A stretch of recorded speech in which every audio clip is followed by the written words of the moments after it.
ఆంధ్రప్రదేశ్ రోడ్ల మీద పాలు పోస్తే ఎంత క్లీన్గా ఉంటాయంటే మన గిన్నెల్లోకి పాలు ఎత్తుకోవచ్చు, అంత క్లీన్గా ఉంటాయి.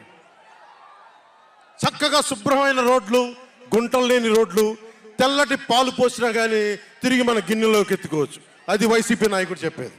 స్కూల్ ఫినిష్ చేయగానే, కాలేజీలు పూర్తవగానే అమెరికా నుంచి, ఇంగ్లాండ్ నుంచి, విదేశాల నుంచి పరిగెత్తుకుంటాకొచ్చి మన విద్యార్థులను తీసుకెళ్ళిపోతున్నారు వైసీపీ పాలనలో. అంత గొప్పగా ఉంది.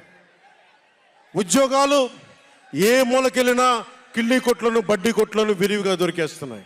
కత్తిపోట్లు, గాయాలు, మర్డర్లు సినిమాల్లో తప్ప పాపం మన వైసీపీ పాలనలో ఎక్కడ లేవు. పిల్లలు కూడా ఇది మర్డర్ అంటే ఏంటి, పుడుచుకోవడం అంటే ఏంటి అని చూస్తున్నారు. ఈ 5 ఏళ్ల వైసీపీ పాలనలో క్లీన్ రోడ్స్ ఉన్నాయని, ఉద్యోగాలు అద్భుతంగా ఉన్నాయని,